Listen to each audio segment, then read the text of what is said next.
this is Koiro with another video in my Christmas calendar series. And although on this channel we don't do much unboxing of things, but this time I think it's justified because I do have a box that I have not opened since I got it. And this was an item that was for sale for a long time on the Norwegian classified pages Finn. And I thought, what the heck, rather I buy this than that he gets tired of trying to sell it and takes it to the dump.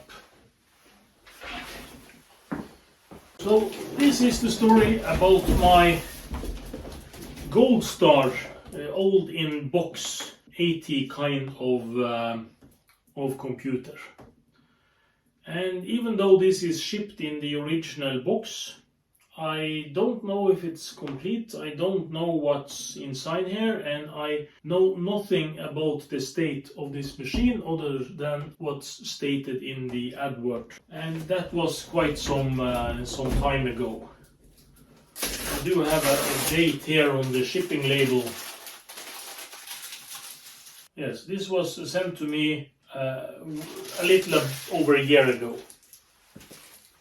But I will try to move the camera a bit so you will get a better view when I open this one. Yes, and this is what we see. I don't have, as I said, I don't do much unboxing, so I don't have a knife either. But the screwdriver will do.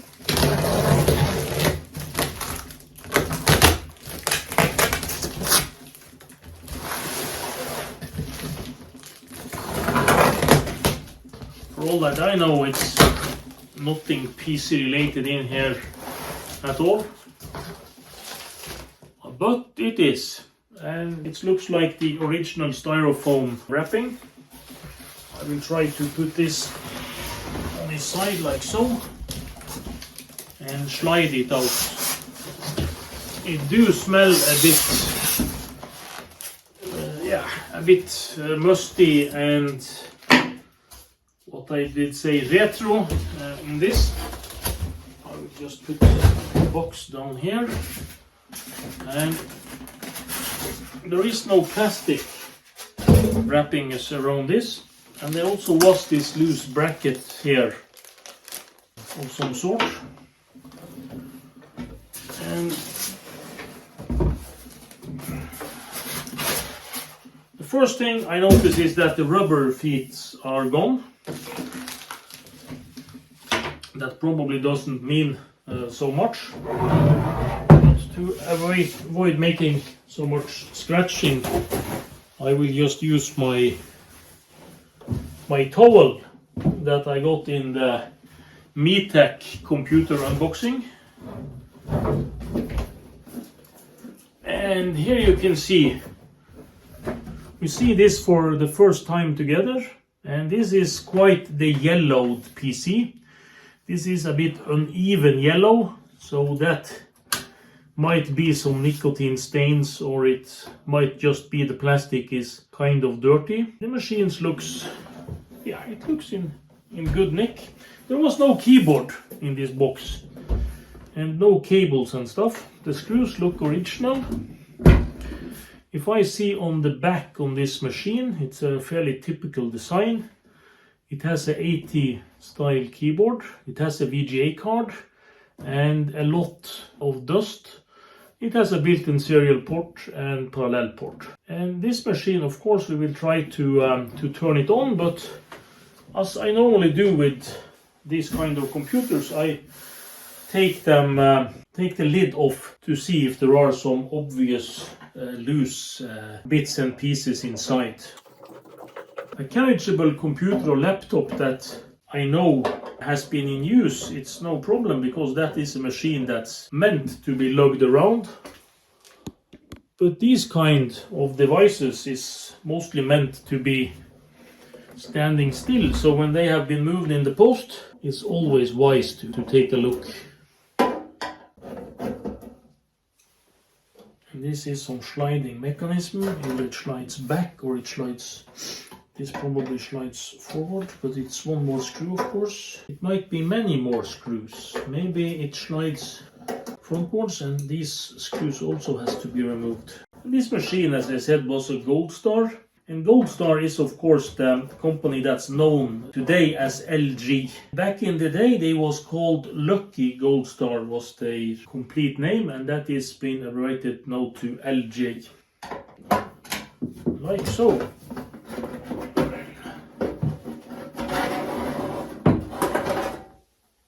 Yes. And no corrosion inside the lid, that's always a good sign. But what do we have here? We have a hard drive that is missing, no hard drive. We have a motherboard. I think this is a 286 something, but I'm not really sure. But there is no fixed disk in this, so we will not be able to boot it to that disk. And the CMOS battery is luckily contained in this sealed box, and there is no sign of leakage anywhere. And yeah, everything else looks to be in good nick.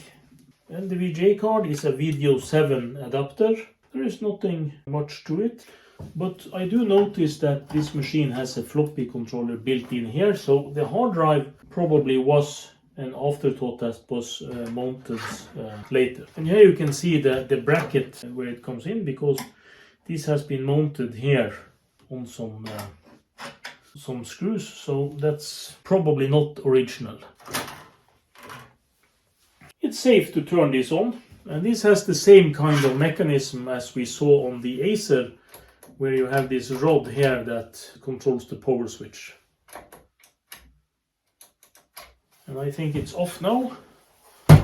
And to test this, we need, same as last time, we need a monitor, we need a keyboard, and that should be it. And since this has an 80 style keyboard, we can use my IBM Model M. No, sorry, this is the Model M with this. I think we then stick with the Keytronic keyboard for this test. I will try to use this one. This is a 15-inch HP monitor. I did find a VGA cable for it, so this time we are a bit better prepared. And I have to connect this one to power. This 15-inch monitor that I have here, it looks a bit scratchy and old, but it said that this was tested the 13th of 6 in 2016, so that's just 5 years ago, so this of course should be working. And I did say 15-inch, but this is a 17-inch monitor. And I've connected the keyboard, I connected the power, and I connected the VGA to this. So yeah, it's just I will check to see if there is a 220, 110 switch that needs to be stands on 230 volt. Always wise to check. And I just turn it on. This video is about the GoldStar GS286L-10 or GPC 7213. There seems to be a bit of confusion about this name, and I'm not really sure what is the official name. But what we do know is that this is a 286 computer with a normal 80 bus, and it's 10 MHz.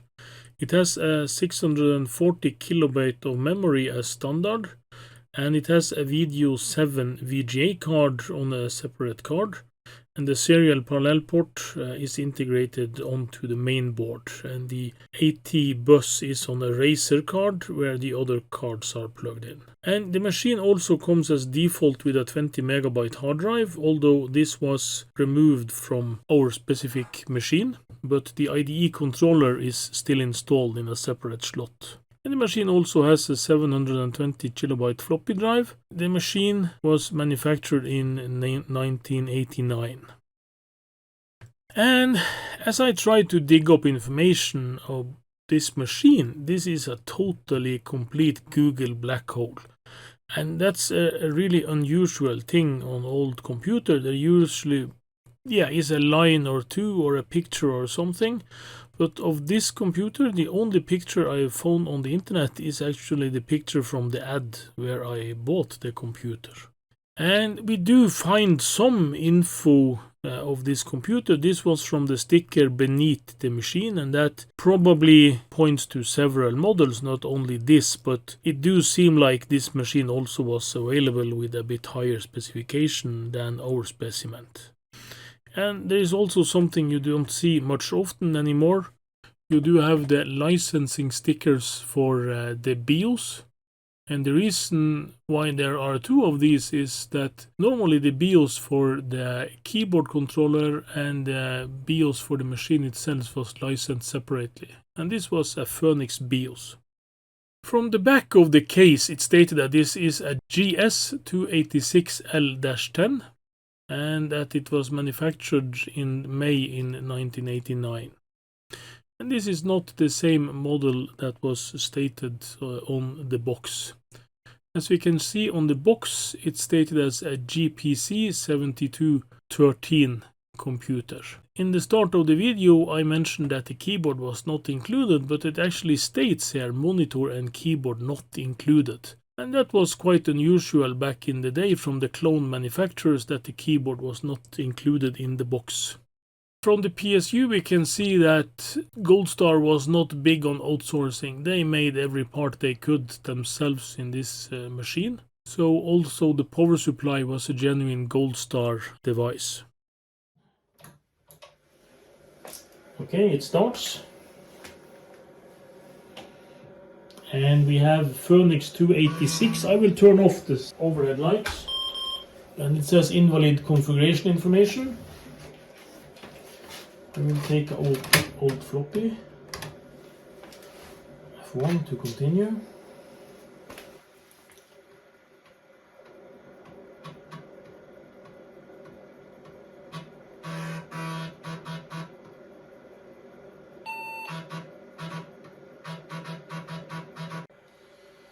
Yeah, sorry I lost a bit of the footage there, but as you can see, this booted.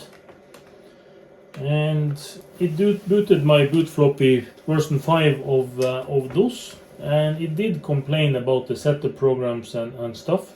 And I'm not sure, we have to reboot this again, but I don't think there was a residential setup program on this BIOS. I will just try to push this, and I will push all the normal keys for setup, but there was none, so that I have to Google and see if I know the keyboard is stuck.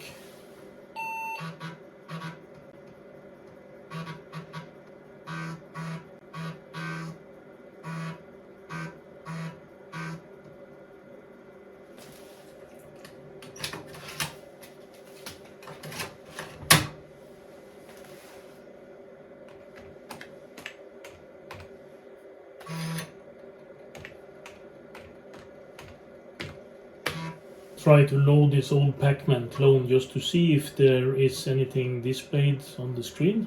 And it does look like it is. Do you want sound? Yes. Select any other key to select your own controls. Left, right, up, down. Okay, this is the same as we have seen before. It's so fast that we can't even get started. But the computer appears to be working just fine. So I do think that this is in perfectly working condition. But this I will need to address, and I will put an SD card in here and test this computer further. And the chipset in this machine appears to be a Chips and Technologies. That was not uncommon, but the machine also has space for more memory chips and so on, so I will try to see what I can find about this exact model on the internet. So turn off the noise. So that's how far we got with this GoldStar computer. It's working. It's nothing wrong with it. I have to change this battery, and I might need to do some other stuff. I want to put an compact flash card in this and see if I can find some more information. It's also possible to put in some more memory in this computer. But otherwise, it looks to be in perfect condition.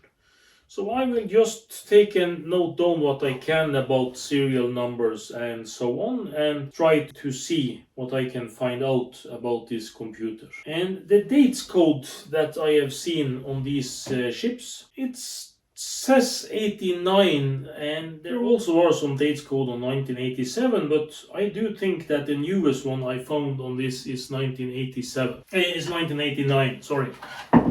And on the bottom of this machine, it do have some serial numbers and some other stuff. It doesn't tell me anything about the date on this, but it do tell me that it's 640K, 720K floppy, and that it was fitted with a 20 megabyte hard drive and a VGA card. But that is information, the floppy, the hard drive and stuff, that's lost to me as it was not included in the deal. Oh, and it does state on the back here, I will take a picture of this, but it do actually state that this machine is made in May 89. So, hope you enjoyed this installment in my Christmas calendar series. Hope to see you again in my next episode. And please hit like and subscribe, make a comment if you like. Thanks for watching.